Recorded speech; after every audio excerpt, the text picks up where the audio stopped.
足並みを揃えてゆこうお互いを信じ合う五人の仲間ボルテス5に預けた命飛ぶぜ宇宙の果てまでもみんなの笑顔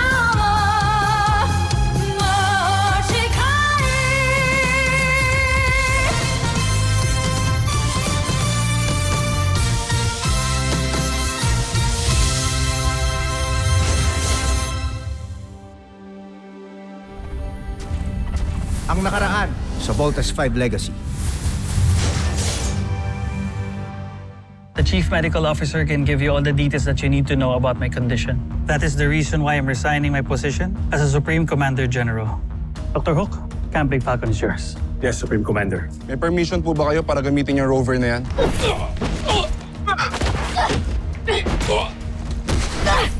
Steve, si Jamie kasi ang weird eh. Tinakas niya yung rover nang walang permission. Parang may iba daw sa kanya. Takupin mo si Commander Robinson at gawin mong pain. Please take an ambush. Tell the escorts to check the perimeter.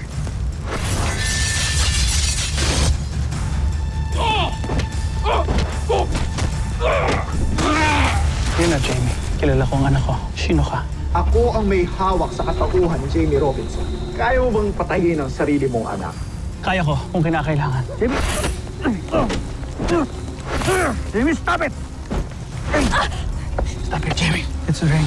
Inimmunize ka ng ring na to. It was controlling your mind. Ako nang tatapos sa inyong mag-ama! Commander Robinson. Manda kayo, katapusan niyo na. Kala ko pupunta ako dito nang walang pakar.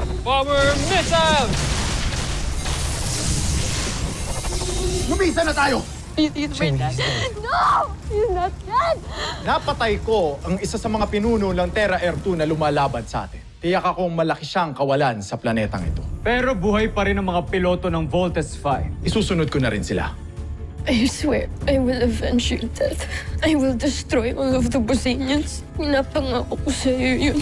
I love you so much. Another hero has sacrificed his life.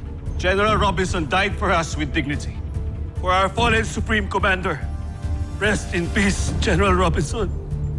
Fight on.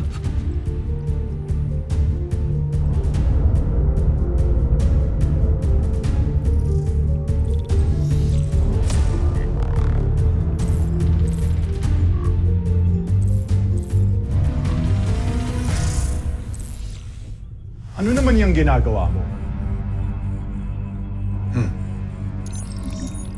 Ito ang tatapos sa kayabangan mo. O baka naman yan ang tatapos sa karera mo bilang general ni Zardos?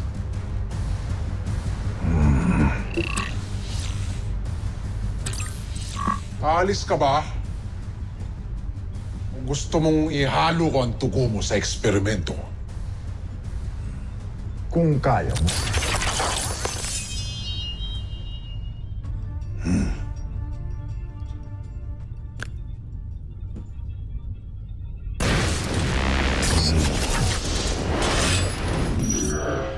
Kanina ka pa.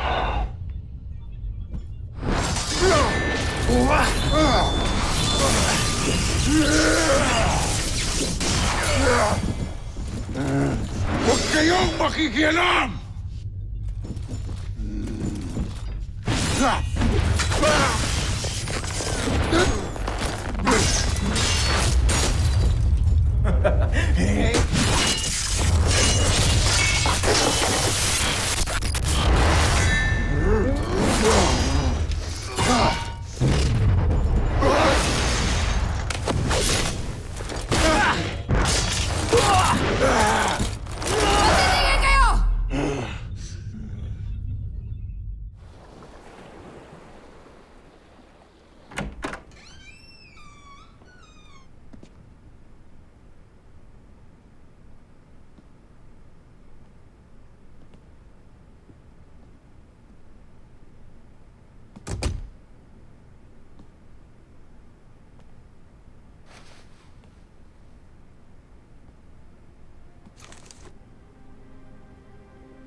Gusto ko rin bumawi sa'yo, anak.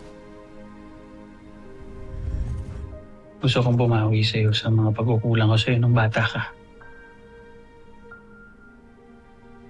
Just in case na nawala ako.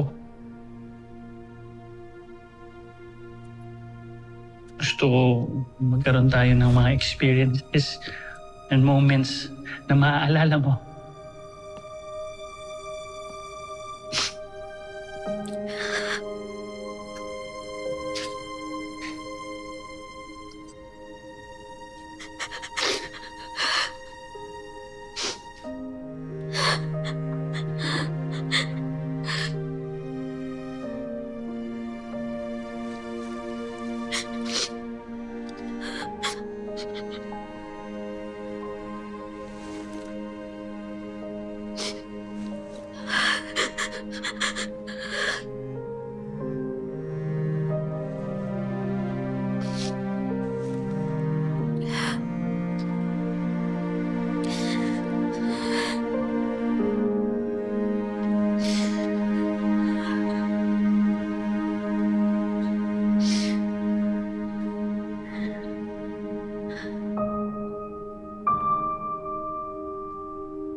Pinapa-frame niyo po pala lahat ng pictures na yan? Lahat naman ng pictures mo, piniframe ko. Tingnan mo, it's all you. Palibhasa kasi hindi ka na madalas umuwi dito. Alam mo naman kung gaano ka-proud ang daddy mo sa unika iha niya.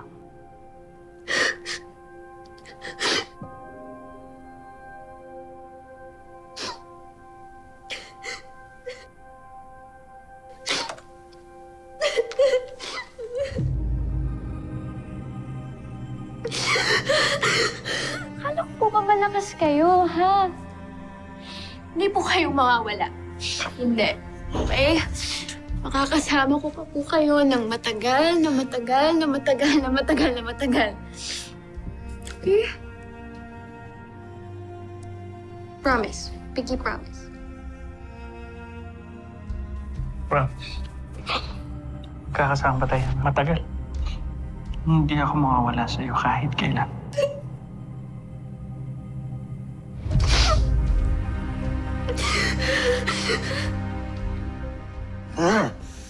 Parang hindi kayo mga general sa ginagawa ninyo.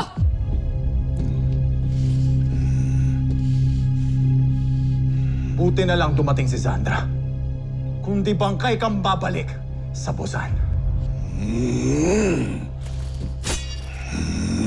Tama na.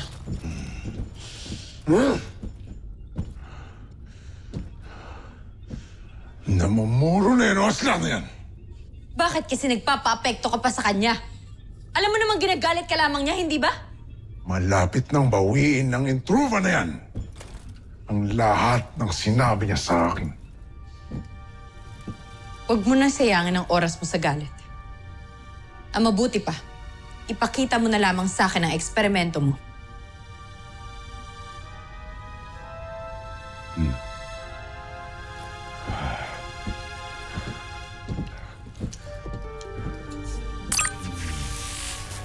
Tignan mo ang ginawa niya ni General Oslak.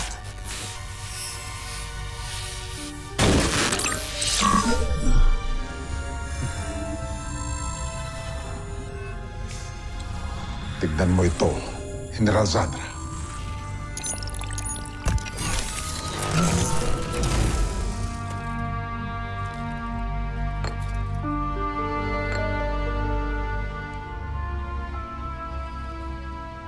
Ang mikrobyong ginawa ko. Nakita kong epektibo siya. Dahil ginamit ko ito sa isang taga-Terra Erto. Tagad siyang namatay. Hindi ba delikado rin yan para sa atin? Mag-iingat ka. Draco, ano ba ginagawa mo? Huwag kang matakot, General Sandra. Tanging tayo lamang, taga-Busan, ang hindi tinatablan ng mikrobyong ito.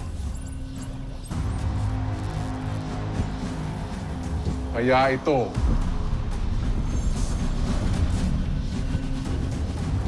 Ito ang gagamitin ko upang matuklasan ang lihim ng Voltes Team.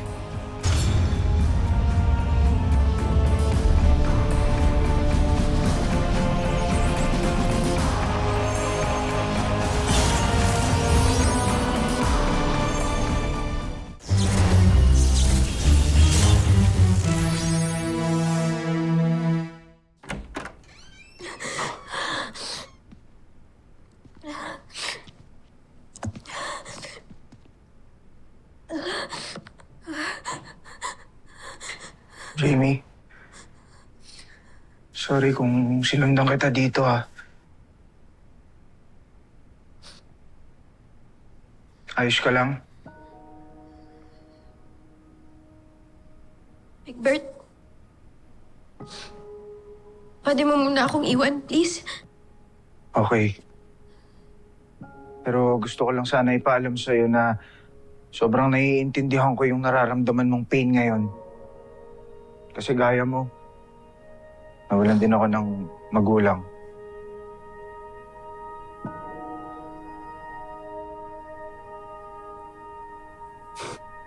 Ano mo, Egbert? Hindi mo naman ako naiintindihan eh. Kasi kayo, hindi niyo kasalanan kung bakit nawala yung nanay niyo. Pero ako, Egbert, kasalanan ko. Kasalanan ko kung bakit namatay si Dan, Egbert. Yung singsing. Hindi ko na lang dapat pinulot yung singsing na yun eh. Kung hindi ko pinulot yung singsing na yun, Egbert, di sana hindi ako nawala sa sarili ko. Kung hindi ako nawala sa sarili ko, di sana hindi ako yung kasalanan kung bakit nawala si Dan. Jamie.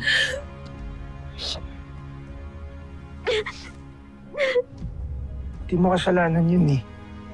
Okay? Kasalanan ko nga, Big Bird, di ba? Ano ba? Kasalanan ko!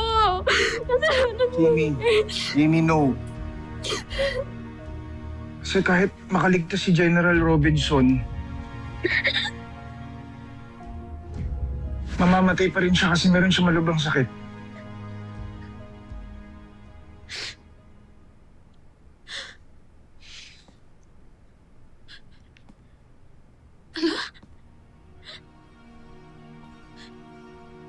Anong ibig mong sabihin, Big Bird?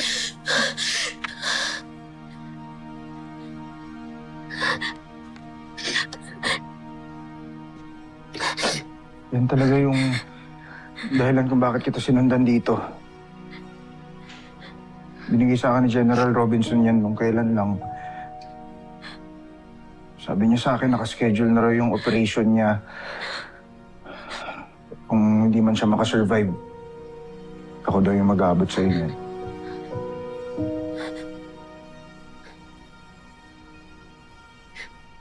May sakit si Daddy.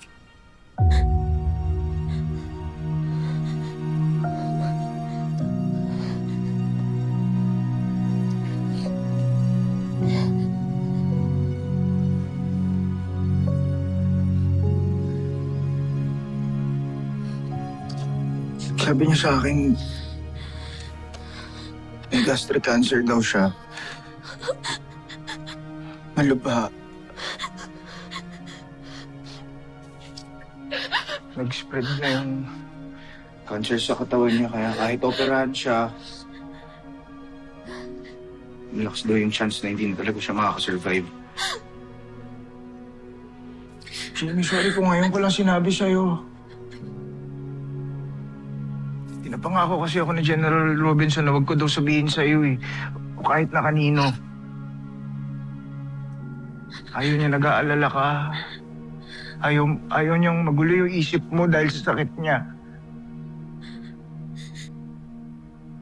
Jamie, kaya niya ginawa tong letter na to.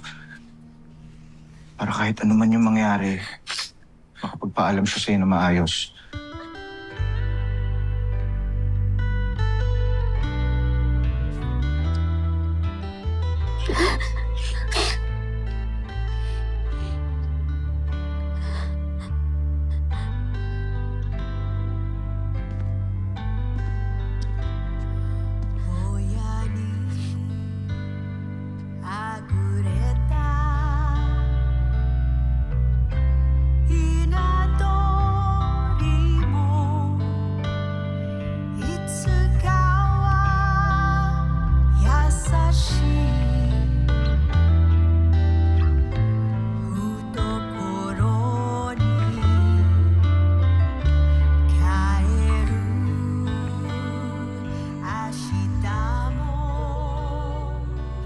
Kahit wala na ako ay hindi pa rin ako tunay na lalayo sa'yo, Jamie.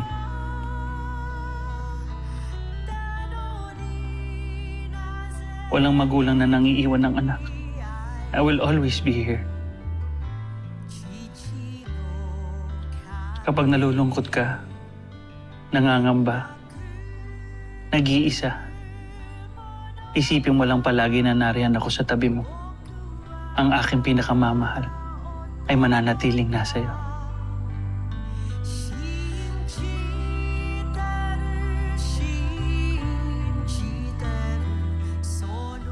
Kaya huwag mong damdamin ang aking pagkamatay, anak.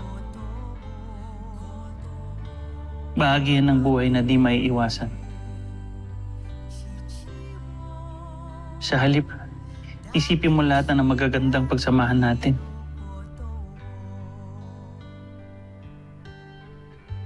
Ang lahat ng mga itinuro ko sa'yo. At kapag namimiss mo ko, tumingin ka lang sa salamin, anak.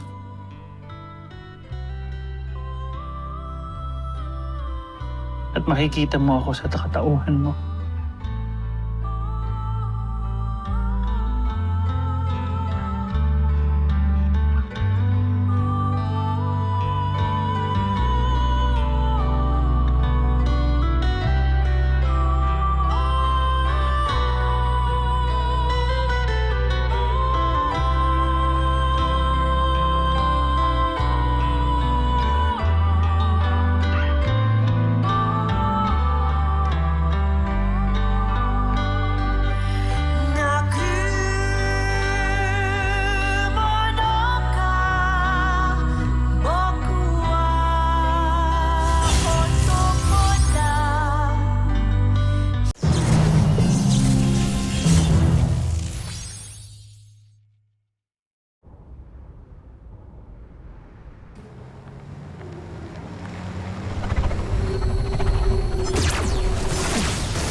DPS Command! I'm under attack sa labas ng perimeter ng camp!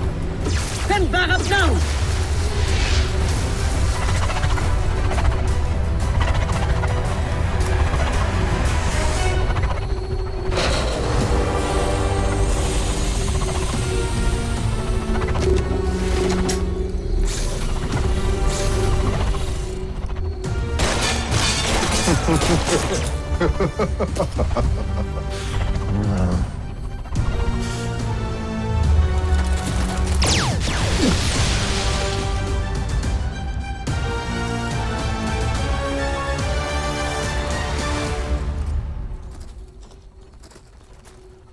Steve Armstrong.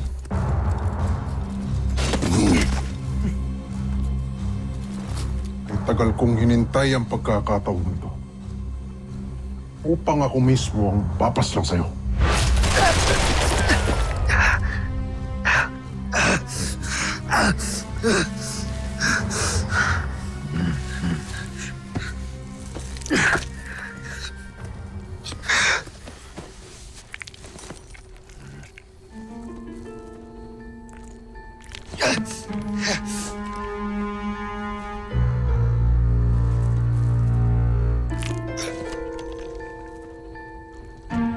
Di ka tinatablan ng inyong mga armas.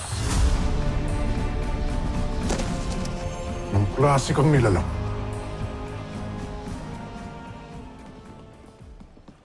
Ready na ba yung strike team to rescue Lieutenant Commander Armstrong? Handa na, sir. At na-identify na rin yung coordinates ng confrontation. May service pistol naman nadala si Steve eh. He just needs to hold off the enemy hanggang makadating tayo. Yun nga yung problema, sir. Regular bullet load lang ng pistol ni Lieutenant Armstrong at hindi yung special caliber. And that's going to be a problem. Hindi ka pangkaraniwang taga-Terra Air 2. Katulad din ba kita? Isa ka bang taga-Busan? Kahit kailan, hindi ako magiging katulad mo!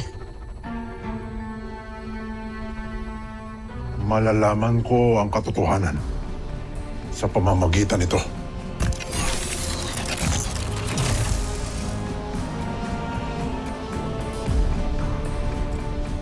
Kung tunay ka ngang taga-Terra Air 2, Kakainin nito ang balat ng katawan mo.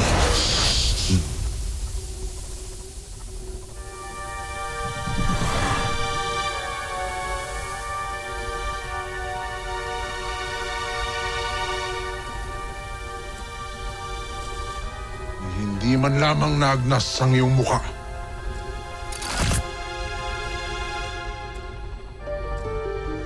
Anong klase kang nilalang?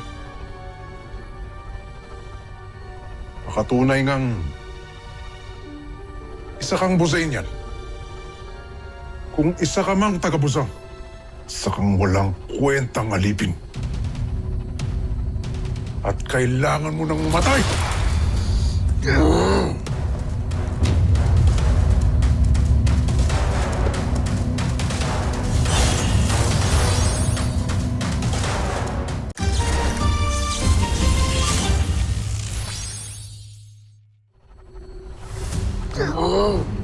General, parating na ang kanilang hukbo.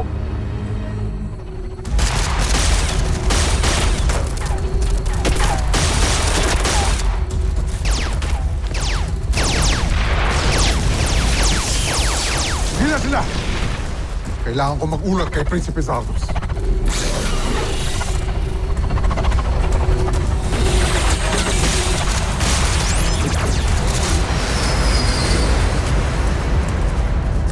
Steve, ayos ka lang? Sorry. Ano ba? Sorry. Sorry, akala ko kalaban ka eh. Sumasama ka pa dito. Hindi ba nagtatawag ka ng backup? Mark, may security team na. Okay. Kahit buwisit ako sa'yo, hindi ako traidor. Sinuntok mo pa ako.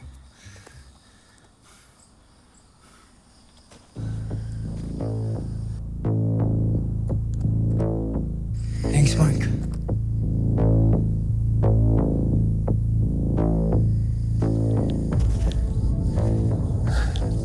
Secure niya yung perimeter.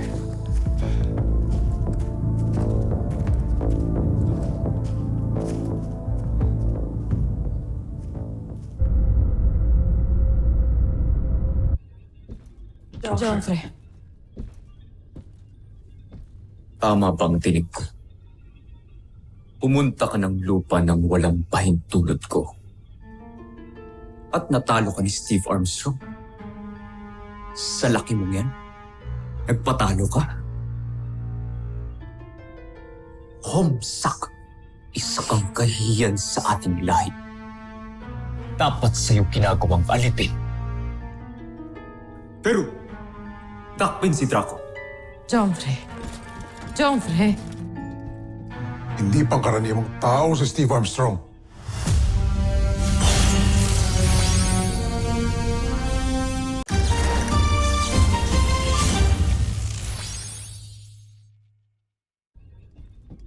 Hindi pangkaraniwang tao si Steve Armstrong.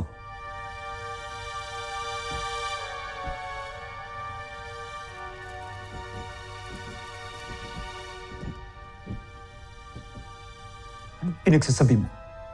Sa gitna ng aming paglalaban, ginamitan ko siya ng armas nila. Pero hindi ito tinabla ng bala.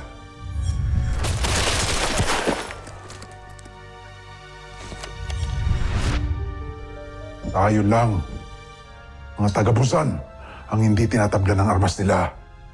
Anong ibig mong sabihin? May hinala ako na may dugong Busan, si Steve Armstrong.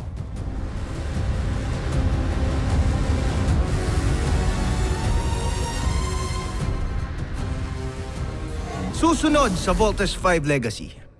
Kagaya ni Papa, meron tayong dugong Buzainian. At ni Kuya Manuel. Di Manuel yung pangalan niya, Little John. Zardos. Dak, Shivan! Hindi ako kumbinsidong kagaya natin sina Steve. Dahil alam kong ni patak ng dugo natin ay wala sila. Kaya kahit kailan, hinding-hindi natin sila magiging kalahi. Tama lamang na hindi nalaman ni Zardos na talagang buhay pa si Hrothgar. Kaya bago pa niya malaman ng lahat, kailangan na mapigilan si Zardos sa pagtatagumpay. At sa'yo ko pa rin iaatas ang misyon na yan, General Oslak. Masusunod, Joffrey. Sinasabi mo ba sa akin na naisahan ako ni Hrothgar at buhay pa siya? Na hindi ko pa siya napapatay? na nasa katauhan siya ni Dr. Ned Armstrong. Sa halip na mag-isip kayo ng kung ano-anong kalokohan, mag-isip kayo ng paraan kung paano natin tuluyang mapapasta ang ating mga kaaway.